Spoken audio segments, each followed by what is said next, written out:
Bonjour à toutes et à tous, je suis super content de vous retrouver ce matin. Nous sommes le combien? Nous sommes le 30 octobre, à la veille de la clôture mensuelle. Et comme j'ai l'habitude de le faire, je vais faire une petite revue de marché post-FOMC, puisqu'on a eu le FOMC hier. La seule chose que je ne sais pas, si vous pouvez me le dire, si vous le savez, je vais regarder dans les questions, c'est est-ce que Janet Yellen a fait son discours ou pas encore? Alors j'attends que vous me répondiez à ça. Non, c'est ce soir, d'accord. Bon, alors ça veut dire que ça peut encore bouger parce qu'elle va nous parler des taux d'intérêt. Donc a priori, je crois, je pense, tout le monde, il y a un consensus pour dire qu'elle va nous dire pas de remontée de taux avant 2015 et encore. Donc ça devrait pas être très baissier cette histoire. Et puis à part ça, écoutez, la fin du QE était déjà prévue, les marchés n'ont pas eu, ne se sont pas affolés. Bon bref, on va revenir sur l'euro USD parce que j'ai plein de choses à dire, il faut faire vite. Je regarde à nouveau si j'ai bien enregistré. Ok, c'est parti. Il faut que je fasse vite parce qu'il y a plein de choses à dire. Et donc j'ai décidé une fois de plus de faire cette revue de marché post-FOMC de façon spontanée. Je l'ai annoncé publiquement il y a 10 minutes. C'est pour ça qu'il n'y a pas encore grand monde en ligne et que je meuble un petit peu en attendant que les gens arrivent. De toute façon, j'espère que cette fois-ci l'enregistrement va fonctionner et que ça va pas faire comme la dernière fois. Parce que je trouve qu'il y a pas mal de signaux en devenir. Alors la question qui se pose est toujours la même. Est-ce que ces signaux en devenir vont vraiment se déclencher ou est-ce qu'on va dormir encore une fois pendant 3 semaines en attendant la BCE maintenant? C'est toujours très compliqué parce qu'on a toujours de forts mouvements, de la volatilité au moment des banques centrales et puis après on n'a plus grand-chose à se mettre sous la dent. Je trouve que c'est difficile de rentrer en position depuis un mois.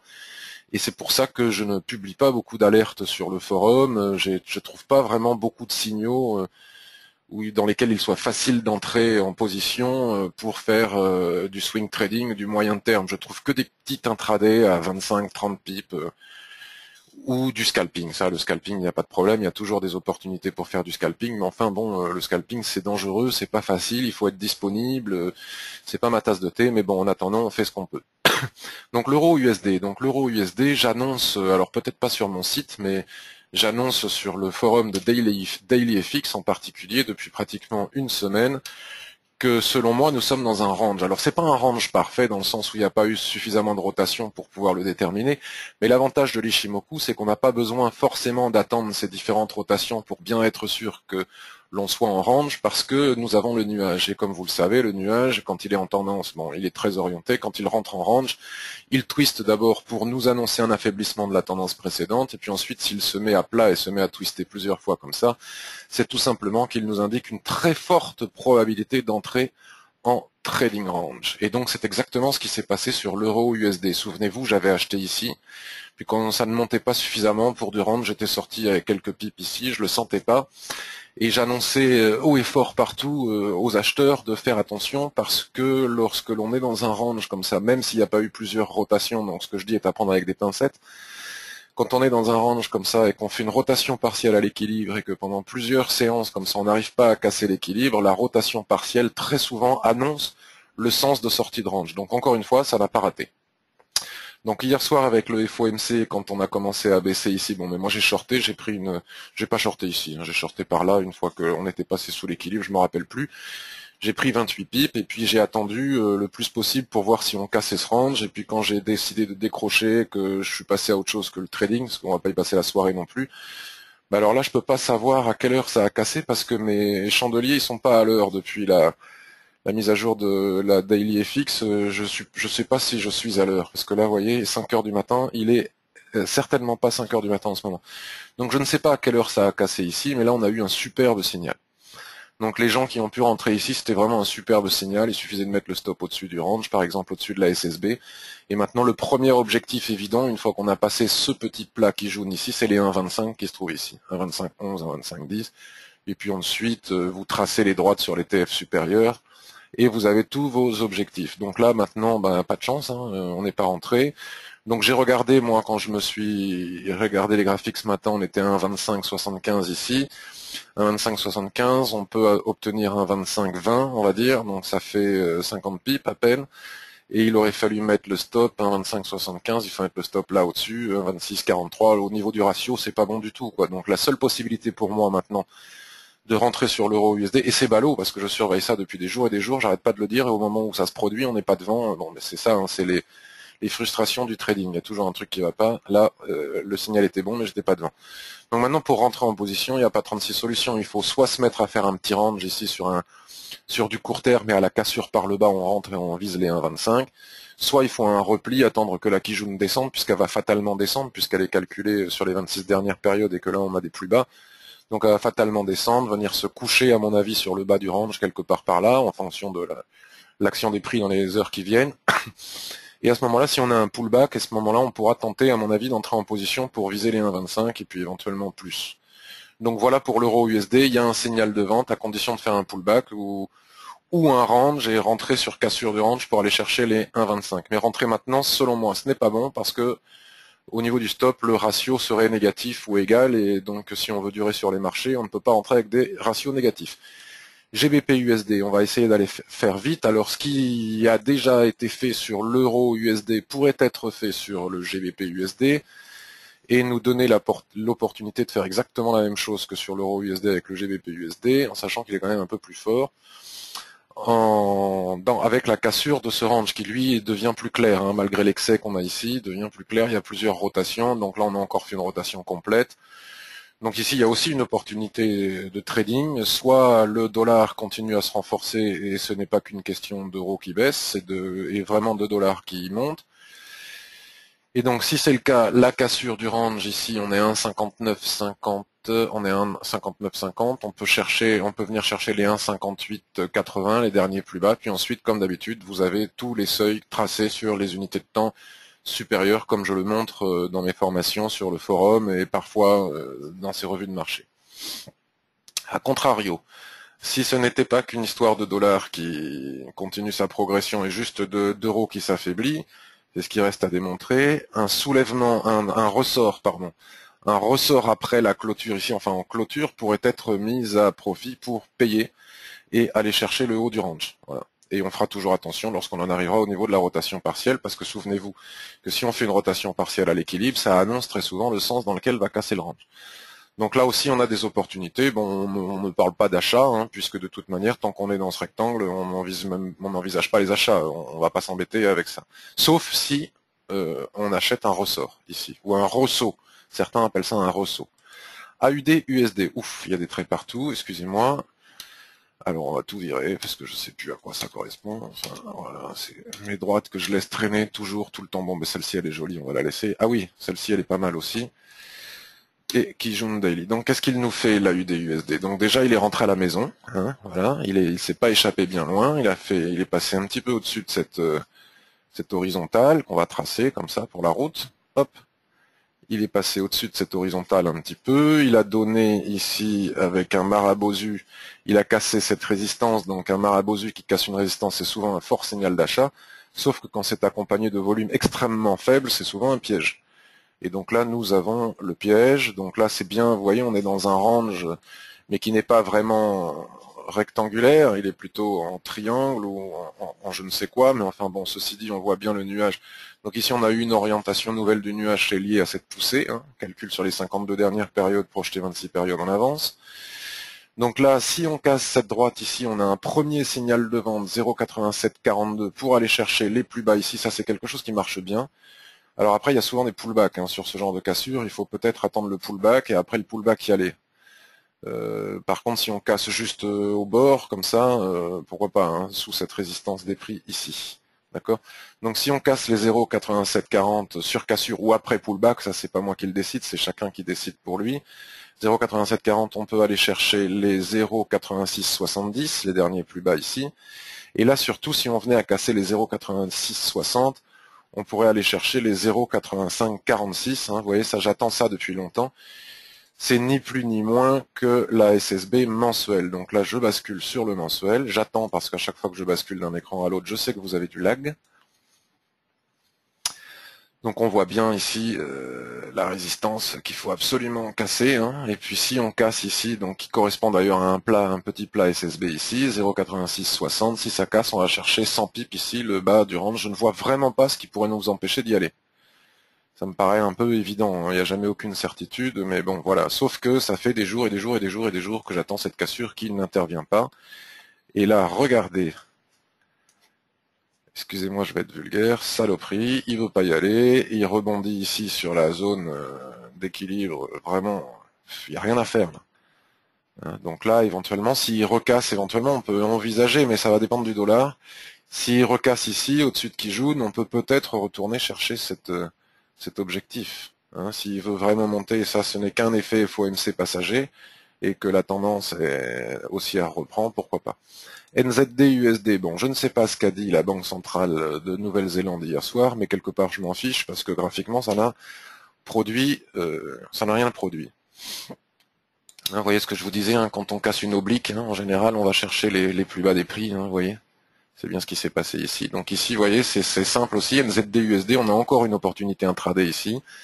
Faut-il qu'elle se déclenche, hein, c'est toute la problématique. Si on casse les 0,7780, on peut aller chercher ce plus bas ici à 0,7710. Vous voyez, il y a 100 pips à prendre ici, 80 par là, machin. Il suffit d'attendre que ça casse. Donc je ferai un récapitulatif à la fin.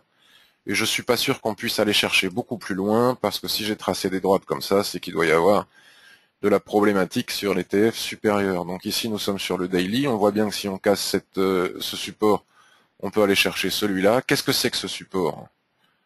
Ben, j'en sais rien. Si je l'ai tracé, c'est pas pour rien. Une semaine. Graphique une semaine. C'est les plus bas hebdomadaires ici. Bon, c'est pas très droit, toute cette histoire. Voilà. Mes droites sont pas droites.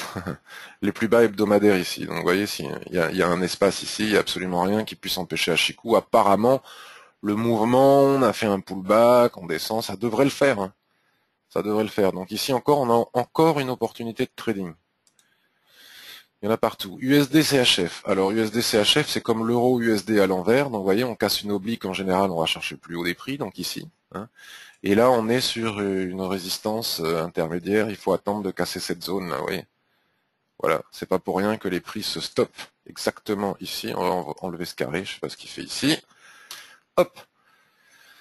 Quand les prix s'arrêtent quelque part, il y a toujours forcément quelque chose de l'Ishimoku qui visuellement nous dit pourquoi. Alors, en général, c'est pas, il n'y a pas de mystère, hein. Il y a des raisons techniques, qu'elles soient chartistes ou Ishimoku, mais nous, on a un système visuel. Donc, vous voyez, on pousse ici très fort, pullback, et la sortie, encore une fois, ici, 0,96. 10, on va dire, conduit à 0,97, à 0,96, 80, 75. Donc il y a encore 60 pips à prendre ici. Quel objectif naturel de la cassure de cette oblique? Voilà. Bon, maintenant il faut réussir à passer cette zone intermédiaire. On voit bien que c'est une résistance. Donc encore une opportunité ici, qui correspond à la même que l'euro USD ici. Donc là on est en train de faire le pullback, c'est bien. USD Yen, alors USD Yen il est à fond les ballons. Laurence, je ne sais pas si tu es encore dedans, tu me diras, mais si tu es encore dedans, bravo. Donc l'USD Yen que tout le monde veut vendre depuis des lustres n'est pas à vendre tant que la Tenkan mensuelle le soutient. Donc vous regarderez, si vous avez envie, le graphique mensuel, vous regarderez la Tenkan mensuelle, qui est soi-disant la droite la plus faible de l'Ishimoku sur un TF donné, et donc si elle ne casse pas depuis des mois et des mois et des mois. Donc voilà, ici on avait un range, on a cassé, on est venu chercher les 110, souvenez-vous, on a pris tout ça, c'était super. Donc maintenant on a fait un pullback, on revient, donc là ça ressemble à du range qui est en train de regarder, le nuage va se mettre à plat, et je ne serais pas étonné que nous ayons ici, dans les jours qui viennent, des opportunités de trading range.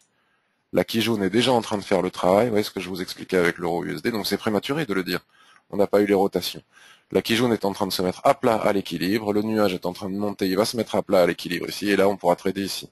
Et ça sera sympatoche, parce qu'on a 110 ici, 106 ici, on a 400 pips d'amplitude, ce serait vraiment formidable. Après, si on casse les 110, bah, l'objectif suivant, c'est 113. Il suffit pour cela de regarder sur le mensuel. Voilà. Alors, pendu, restance, bon, enfin, sur ces paires qui sont soutenues par les banques centrales, je vais vous dire, les pendus, les doji, les machins. Donc voilà, nous avons le fameux niveau des 110 ici, hein, le gros niveau que l'on a visé ici. Le gros niveau et ça, tous les plats SSB ici fonctionnent merveilleusement bien. Donc il n'y a pas de raison que ça ne continue pas. Quand quelque chose fonctionne, qu'on a une récurrence comme ça, il faut vraiment savoir en profiter parce que ça ne fonctionne pas toujours. Donc quand ça fonctionne, il faut y aller. Donc 110, 113. C'est clair, c'est net, comme de l'eau de roche. Et ici au milieu, on a 111 en étape intermédiaire. Donc 110, ça nous conduit à 111,50, 111,50 nous conduit à 113. Simple. Suffit d'attendre. Ça se produira ou ça se produira pas. Il suffit d'attendre. Et en attendant, nous avons, ah bah d'ailleurs le range il est sur le H4. Je sais pas sur quelle unité de temps j'étais tout à l'heure, le daily sans doute. Regardez, sur le H4, c'est clair, hein. Ça commence à faire passoire ici. On va attaquer ici en haut. J'espère ça va pas s'arrêter là, qu'on va pas avoir une traîne en plein milieu. Normalement, on devrait monter ici, 109,95. Si tout va bien. Et là, s'il y a soulèvement, pof, je short, je vais chercher le bas. NZDJY, j'ai pas envie d'en parler. GBP Yen, GBP Yen, c'est pareil. Vous voyez, c'est là toute la raison pour laquelle je dis que je n'ai que du scalping à me mettre sous la main. Depuis le mois d'octobre, on est dans une dérive latérale interminable, dont le nuage soutient à peu près bien la tendance, mais là, il casse. V-bottom, il faut voir si on casse la ligne de coup, si bon, bref. Donc là, bon, c'est pas, il faut casser ici de toute manière. Ici, on a une première résistance, donc il faut passer au-dessus du nuage. Et quand on sera passé au-dessus du nuage, que Chikou se sera dégagé des prix et de Tenkan, on commencera à en reparler. Mais les objectifs peuvent être très puissants, hein. Souvenez-vous que si USD Yen part, les autres vont partir aussi. Et là aussi, c'est une paire qu'il faut beaucoup surveiller, même si j'en parle rarement, je la surveille fort, puisque les objectifs sont importants et la SSB marche aussi très bien. Au-dessus de cette SSB, on a ici un niveau majeur, hein. On est nombreux à en parler depuis longtemps, ça fait des mois qu'on attend ça, mais je peux vous assurer que le jour où ça casse ici, j'y serai. Et j'irai chercher ce niveau. Donc vous voyez, même si pendant un mois on prend pas beaucoup de pips, ben on attend, et puis tôt ou tard, les opportunités, soit intraday, soit signe, viendront. Il suffit d'attendre, même si c'est pénible, je l'accorde. Euro-yen, donc euro-yen, comme l'euro est en train de se casser la binette, plus que l'USD de remonter, on dirait. Donc forcément, euro-yen, ici on a un support. Hop. Hop. Bon, voilà. Sauf que si le yen faiblit, alors après, reste à savoir si c'est l'USD qui est fort ou... Voilà, bon, moi j'ai pas confiance quand le yen, l'USD yen d'ailleurs, vous voyez, ça mèche. Je vais oublier, je vais plutôt garder en tête mes idées d'achat de l'USD yen, mes idées de vente de l'euro USD, et à la limite je touche pas à l'euro yen puisque je suis déjà sur ces deux-là, puis j'ai déjà plein d'autres opportunités ailleurs. Je vais pas aller chercher ce qui est le plus compliqué. Les indices. Alors, rigolons un petit coup. Alors, on va enlever tous les bidules que j'ai mis partout. Alors là, je suis sur quoi? Le SP500. Le SP500, le SP500. Donc on va commencer par du weekly. Alors il y a des traits partout, il faut que je nettoie, veuillez m'excuser. Le SP500, donc le lag, voilà, le SP500, compliqué le SP500. Donc alors la première chose que je voudrais montrer, c'est que la zone de neutralité du RSI ne casse pas depuis 3 ans. Ok.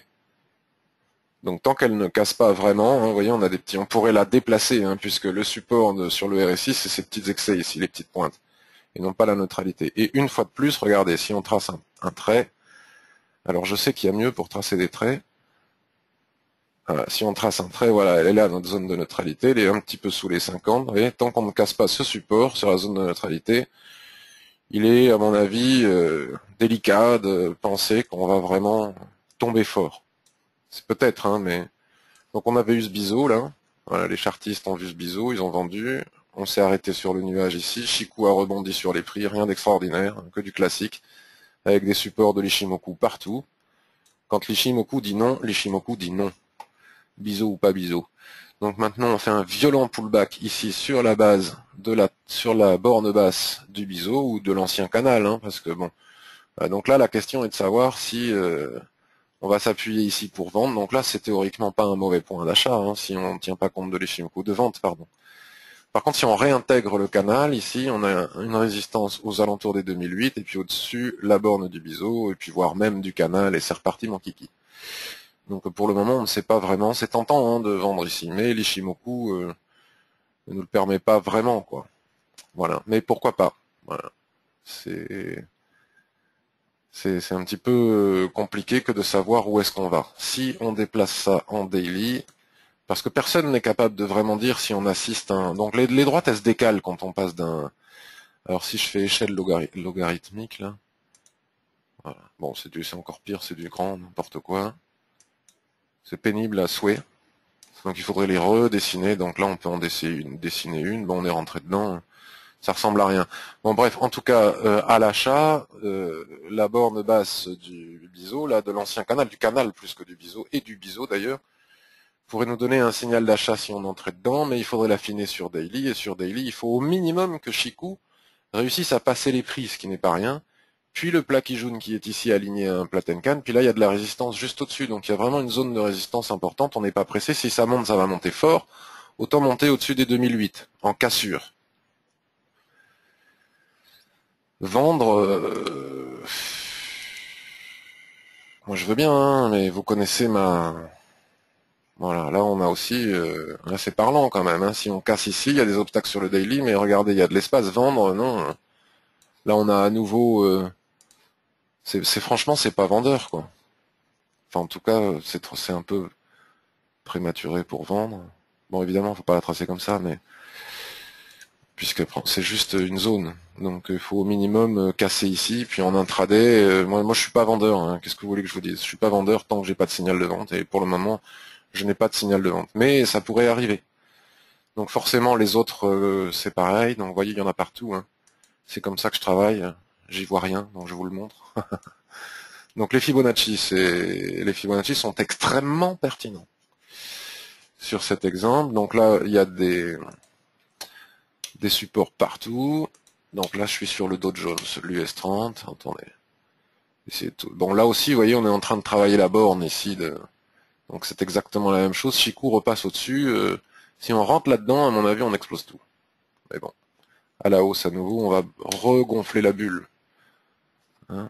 Le souffleur dans la bulle, Yellen, elle s'est un peu essoufflée, puis là, elle a repris du souffle. Donc si on trace les Fibonacci, donc paf, on a cassé les 38,2, on a cassé la zone ici des 0,50 Kekijun, les 61,8. On dit que lorsque l'on passe au-dessus des 61,8, en général, c'est pour reprendre la tendance. Donc voilà, il faut faire attention. En tout cas, ce qui est intéressant à observer, c'est le SP500 en tant qu'indicateur. Même si on ne sait pas vraiment où on va avec ces deux-là, si en cours de séance dans la journée, ils se mettent à pousser comme ça vers le haut, on pourrait avoir de superbes signaux sur le DAX et le CAC 40. Parce que le DAX et le CAC 40 jouent très très bien entre les bornes Fibonacci, donc je les ai tracées exactement pareil que sur le SP500 et le Dow Jones. Vous voyez, ici on a les 0,38,2, ici on a les 0,50, ici on a les 0,68,2. Donc on a cassé ici les 0,38,2, donc forcément on va chercher les 0,50, et c'est pile poil ici que s'arrêtent les prix. Et ici, on pourrait revenir, la sous Kijun, paf, on a un petit espace ici, 8990, 8944, on a un petit intraday à faire ici qui, à mon avis, ne posera aucun problème, donc encore un petit signal intraday. Et si en cours de séance, on casse ici les 9120, dis donc, ça dégringole à toute vitesse, si on casse ici les 9120, moi je rentre long pour aller chercher les 0,618 de Fibonacci à 9300. Mais je vais me servir du SP500, vous voyez, qui est en train de bessouiller un petit peu pour pouvoir rentrer ou pas. C'est lui qui va me donner le signal et non pas le DAX ou le CAC lui-même. Parce qu'ils sont totalement corrélés et en plus ils sont en retard, donc c'est relativement facile. Même en 15 minutes, vous voyez, si on veut trader ça, bon là on a Chikou sur les prix, donc c'est pas évident. On se met en 15 minutes ici, on trace nos droites, etc. C'est ce que je fais tous les jours et ça marche très bien depuis pratiquement un mois. Et j'ai un peu l'impression d'être le seul à le faire, donc je trouve ça un peu dommage. Attendez, je vais essayer de vous le montrer concrètement. On va prendre le SP500 sur du 15 minutes. Voilà, le SP500 sur du 15 minutes. Voilà, paf, on a une résistance ici, un support ici, je dis n'importe quoi. On a un support ici. Donc l'idée est la suivante. Si le SP500 casse le support ici, bon là il y a de l'espace où il n'y en a pas, mais si le SP500 casse un support, en général il va chercher le seuil suivant. Et comme il devance le CAC et le DAX, il suffit d'attendre que le SP500 lance le mouvement pour basculer directement sur le CAC et le DAX. Vous voyez, là, c'est pas le DAX qui baisse, c'est le SP500 qui baisse. Donc le DAX baisse aussi, c'est pas compliqué. Donc on se met aussi sur le 15 minutes. Et hop, on va chercher sur la cassure, comme ça on va chercher les objectifs et on peut anticiper rien qu'en suivant le SP500 en tant qu'indicateur. Bon, c'est un peu compliqué à expliquer comme ça en 30 secondes, mais comme j'en parle tous les jours, vous aurez compris. Donc le CAC 40, c'est la même chose. Le CAC 40, si on casse ici les 0,50% de retracement de Fibonacci, on va chercher la Kijun Weekly, qui est ici, et au-dessus de la Kijun Weekly, on va chercher les 0,68, 0,618 de Fibonacci. Pareil ici, si on casse en clôture, ce qui est embêtant, c'est ça, mais après, ça ne serait pas étonnant qu'on fasse du range aujourd'hui. Donc à la limite, ça ne sera pas très perturbant. Si on casse ici ce support, et si jamais le SP500 part à fond aussi, casser tous ses supports, on ne tient même pas compte des problèmes de l'Ishimoku, on y va parce que ça va forcément suivre, et on va chercher les 0,38,2. Vous voyez, on peut trader en intraday comme ça, surtout l'après-midi, quand Wall Street ouvre, en fonction de ce que fait le SP500, c'est très pratique. Bon, euro, AUD, alors il faut que je me dépêche, il y a des opportunités partout, on disait. Euro, AUD, il vient de casser un support en H4, hein, vous voyez. Donc là, maintenant, on va attendre la clôture de 11 heures, parce que la clôture de 7 heures du matin, je ne sais pas ce qu'elle vaut vraiment. Euro AUD a cassé un support ici, donc où est-ce qu'il peut aller? Telle est la question. Donc on bascule sur le daily. On bascule sur le daily, et où est-ce qu'il peut aller? C'est pas facile, hein, 42,80. S'il rentre dans le nuage ici, on a ici du support, SSB qui jaune. 1,42, si vous voulez, j'oublie, parce que j'ai des signaux bien plus nets sur les paires qu'on a étudiées au début. Donc là, je trouve pas que ce soit suffisamment clair, donc je passe à autre chose. Euro GBP m'intéresse pas beaucoup, parce qu'il bouge à la vitesse d'un escargot. Donc déjà que c'est pas facile de trader quand il n'y a pas de volatilité. Bon, enfin, en tout cas, ici, si la livre, une petite faiblesse de l'euro qui, à mon avis, va pas durer. Voilà, si on casse ce support, alors là aussi, je suis en daily, mais on peut aller le chercher sur du H1. Si on casse ce support ici, il n'y a pas d'obstacle pour venir chercher 0,7870, 0,7842. Il y a 20 pips à prendre ici. Donc on bascule sur du 15 minutes pour 20 pips. Mais bon, Euro GBP peut mettre 3 mois à prendre 20 pips, à perdre 20 pips. Donc là, on a cassé, on fait un pullback. Donc soit on trade le pullback, soit on se met sur les plus bas ici. Donc 0,7865, 0,7842, les 20 pips ils sont là. Donc si on casse ici en M15, paf, on peut rentrer en position, on va chercher l'objectif. En sachant que si on rentre à 10h15 par exemple, et qu'à 11h les prix sur clôture H1 ils sont repassés au-dessus, on sort. C'est le prix à payer de l'anticipation sur les TF inférieurs. Et encore une opportunité de trading court terme. Xag, alors qu'est-ce qu'il nous fait lui? Donc il casse le range. Hein, il casse le range, c'est très clair, et donc là, il va là, tout simplement, il va venir ici. Mais bon, aussi, là, il y a 10 pips à prendre, 15 pips, je sais pas quoi, ça peut se faire exactement pareil sur du M15. Donc là, je suis sur du H4, je bascule sur du M15, j'attends que le lag soit parti de votre écran. On a cassé, on va sans doute venir faire un pullback sur Kijun, je ne sais pas. Et donc là, si on recasse ici, donc soit on fait un pullback, soit on recasse ici. Donc là, je vous montre des techniques de scalping. Si on recasse ici, 16,85, on a 16,68 à prendre ici, une quinzaine de pips. Donc là, on peut carrément basculer sur du 5 minutes. Voilà, donc sur du 5 minutes, on est obligé d'affiner encore plus bas. Vous voyez, on a le pullback sur la Kijun. On a le pullback sur la Kijun. Si ça casse, donc là, on a le plat M-Can. Si ça casse ici, on rentre. Et pareil, si ça clôture en M15 au-dessus, on sort. Et on peut aussi travailler sur du 1 minute. Voilà. Bon, il n'y a aucune volatilité. Ça veut dire ces petites bougies, là, ça veut dire qu'il ne se passe rien. Dernière paire que je voudrais vous montrer, c'est l'USD4, parce que selon moi, on pourrait avoir une chouette opportunité de vente. Alors je dis peut-être des bêtises, hein, je vais vous expliquer pourquoi, et puis après, si vous n'êtes pas d'accord avec moi, aidez-moi, parce que moi, j'ai besoin de vous aussi. Si je fais ces revues de marché, c'est aussi pour que vous me disiez, Patrick, sur l'USD4, par exemple, t'as dit n'importe quoi, je pense que...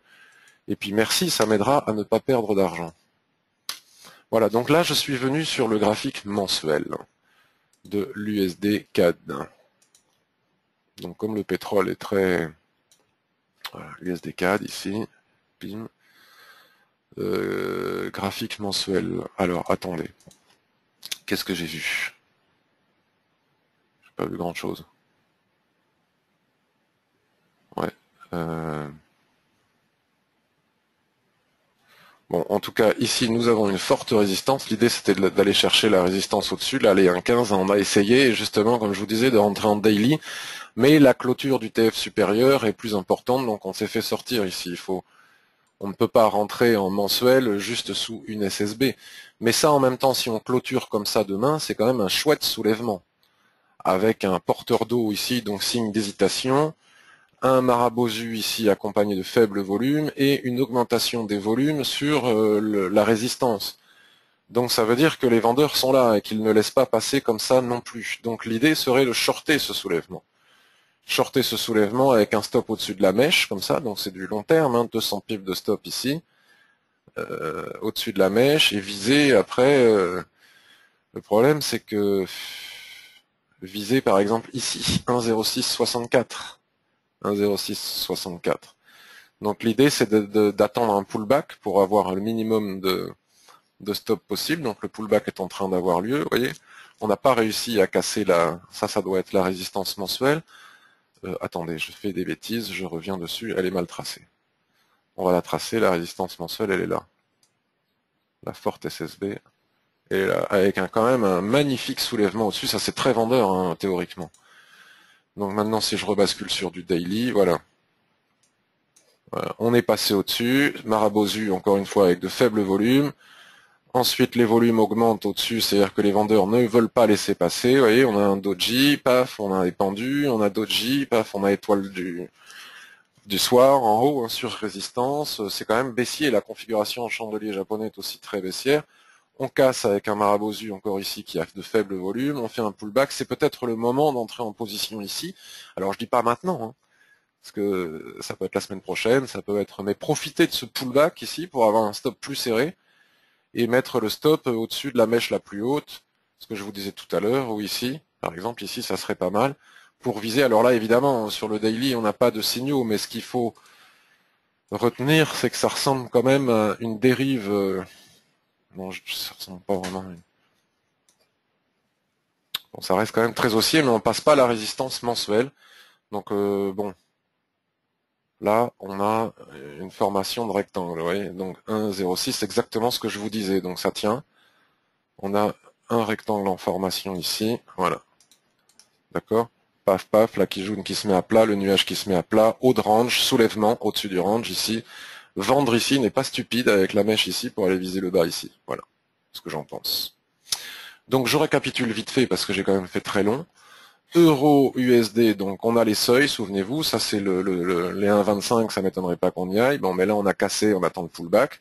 Ce serait idéal si la Kijun venait se coucher ici et que les prix remontaient jusqu'ici, on pourrait éventuellement vendre en mesurant la force de la résistance sur les TF inférieurs, en utilisant les chandeliers japonais et les volumes, vendre pour aller chercher les 1,25. GBP USD, ben on est dans ce range, tant qu'il ne casse pas par le bas, on ne peut pas aller chercher ces petits objectifs, vous voyez, tant qu'il ne casse pas par le haut, on ne se pose pas de questions. Si on ne fait pas de ressort, moi je n'entre pas.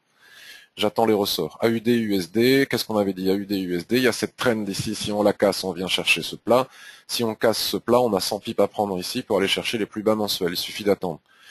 Si jamais on remonte au-dessus de la Kijun ici, ça libère de l'espace à la Chikou qui passe au-dessus des prix, là on a des seuils bien établis. En intraday, on peut aller chercher ce niveau. NZD, USD, je ne sais plus ce qu'on a dit. On a dit à peu près la même chose, hein. Vous voyez, c'est à l'écran, on a cassé cette traîne, donc le niveau naturel est ici, on est allé le chercher, maintenant il faut casser ici pour venir chercher ici. Et sinon, on a du range à trader, encore une fois, vous voyez, on est en train de se mettre en range. Voilà, donc il va y avoir aussi des opportunités de range. USD, CHF, on est bloqué par le plat Kijun qui est ici, donc c'est l'euro USD à l'envers. On a une droite ici. Si il serait pas étonnant après cette poussée qu'on fasse un pullback, la cassure de cette droite conduit à celle-ci. L'USD yen, bon mais moi j'attends de voir si on va pas rentrer dans ce range parce que les ranges ça régale. On a des stops serrés, donc d'excellents ratios, on peut se permettre d'en perdre 2-3 d'affilée, il suffit d'en gagner un pour tout récupérer et gagner de l'argent.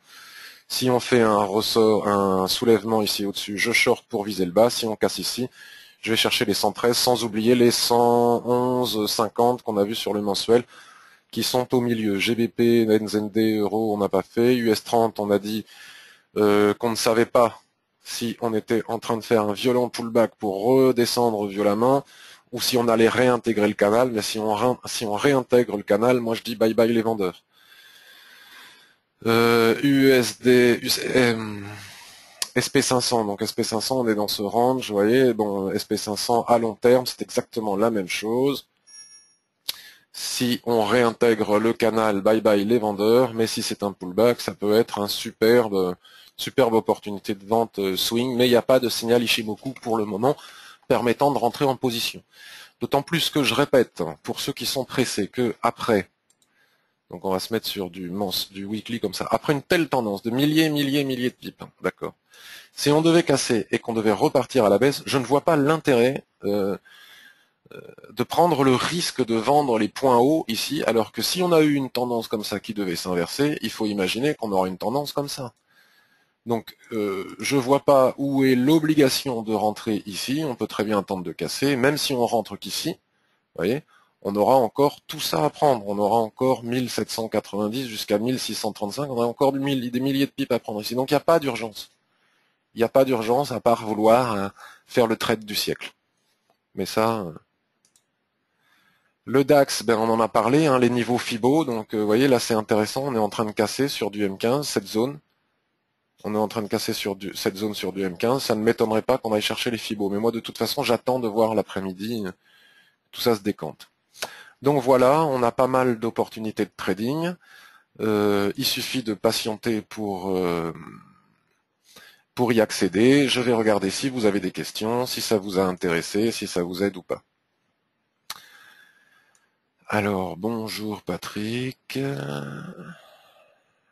C'est ce soir, d'accord, qu'elle parle, Madame Yellen. 14 heures pour vous, plus GBP US ce soir, c'est ça, Laurence? Salut, Philou. Oui, mais parce que j'ai eu un changement de plateforme. Comment vois-tu le N-Gaz? Bon, je vais regarder le N-Gaz. Oui, toujours dedans, Laurence. Avez-vous déjà parlé de GBP USD? Oui. Oui, on en a parlé. Bonjour, Daniela. Merci Didier qui me dit que je suis toujours aussi concis. Moi je trouve pas, je trouve que je m'étale trop, mais ça fait rien. Donc le N-gaz, et puis on clôturera là-dessus. Donc le gaz naturel. Le gaz naturel. Est-ce que je l'ai le gaz naturel? Gaz naturel. Le gaz naturel. Bon, moi je trouve pas que ça soit acheteur, mais... Oh là là, ce graphique pourri.